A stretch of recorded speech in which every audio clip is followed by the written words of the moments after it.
destiny is calling, even now. Many of you listening to me have been beautifully equipped to live in a world that no longer exists. But I want to give you a new word for change, and that word is evolution. And you are either going to evolve or expire. See, everything changes. The economy changes, relationships changes. We change mentally and emotionally and physically, and you are either dying or you are either living. Every time you made a change, you got hurt. And so this is why when you hear the word change, there's a mental block. You cannot change because you have equated change with pain. Every time you have changed, you feel pain. You stepped out of one relationship to another and you feel pain. You leave one neighborhood to another and you feel pain. You go from one job to another and you feel the fire of transition. So every time you hear the word change, you see pain.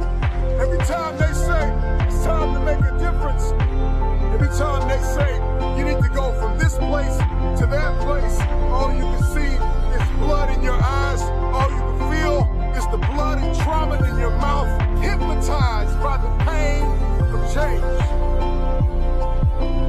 Evolve your belief system. Change is not pain. See change as growth. See change as transformation. See change as evolution. See change as necessary. See change as critical. See change as inevitable. And the more and more you start to see that change is not pain, you're going to see transformation. Your life's going to experience a quantum leap, because now, even though in your childhood you were traumatized because of change, your history is not your destiny. See, those of you who will evolve, who are willing to evolve, you will inherit the future. Those of you who are willing to take everything you do to the next level, you will inherit the future. It is the individual who is willing to become more. Change is inevitable, and you are either changing for the worse or changing for the better. You decide. Change is an invitation to the future. If I can change, I can have my future.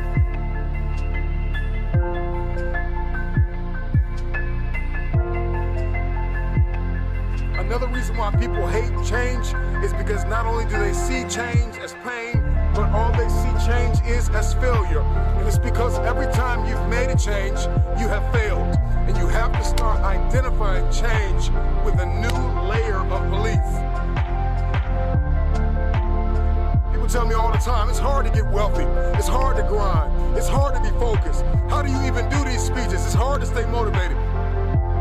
It's hard to stay broke. It's hard to stay depressed. It's hard to stay governed by anxiety. It's hard to be inconsistent. It's hard not to have daily disciplines. It's hard not to believe in yourself. It's hard to be broke.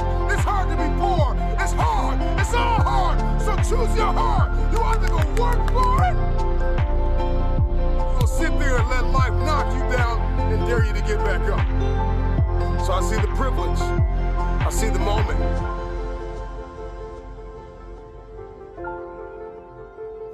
I see change as pleasure. I see change as transformation. I see change as evolution. I see change as beauty, brilliance. I see change as the future. I see change as necessary. I see that if I don't change, there is a generation of people who are going to be stuck in the same place if I don't evolve. See, the marketplace rewards those who have evolved. The marketplace rewards those who have become more valuable. You will be rewarded for the pain. Cry in secret, bleed in secret, but in public you'll be rewarded. And if everything you listen to goes over your head, you are going to miss your moment and stay living in the midst of the madness of impossibility, the lie. Somebody lied to you and told you that it was impossible. Every time somebody told me I could not do something, I had a decision that I had to make in order to achieve what they said was impossible. The power is wrapped in the truth and in the power of their perspective. It's wrapped in your capacity, your ability to believe in a dream, even if nobody believes in you.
But today, I made the decision to defy the laws of gravity. The first successful heavier-than-air powered aircraft was designed and built by the Wright brothers. They flew it 4 times on December 17, 1903, near Kill Devil Hills, about 4 miles.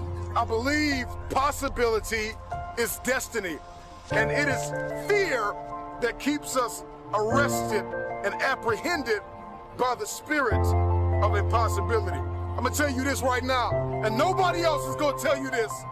Impossible is a spirit, and you've got to arrest that spirit or it will arrest you.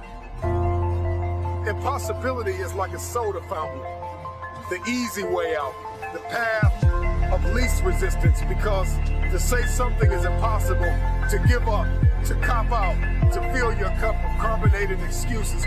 It tastes good, but it doesn't sit well as it goes down into your system. To remove the 2 letters is the grit of existence, the binding faith of hope to your chest and letting your heart beat. You gotta rewrite the code, you gotta rewrite the script. Calling all reformers, I'm calling all innovators, I'm calling all game changers, I'm calling all world shakers, I'm calling all city shifters, I'm calling everybody that has an inkling of faith in themselves, I'm calling everybody. You will inherit the future.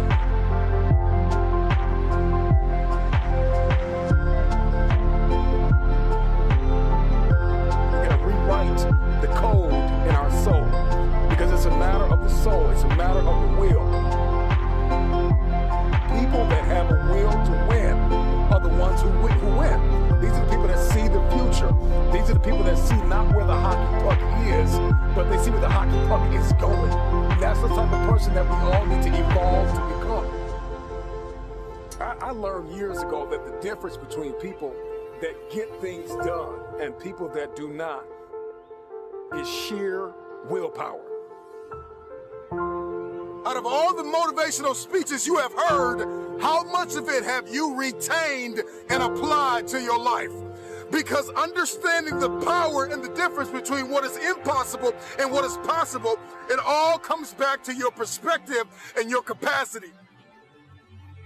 If your why is big enough, then your will be powerful enough to persevere through the how. You're not looking for resources when you have a will. You become resourceful.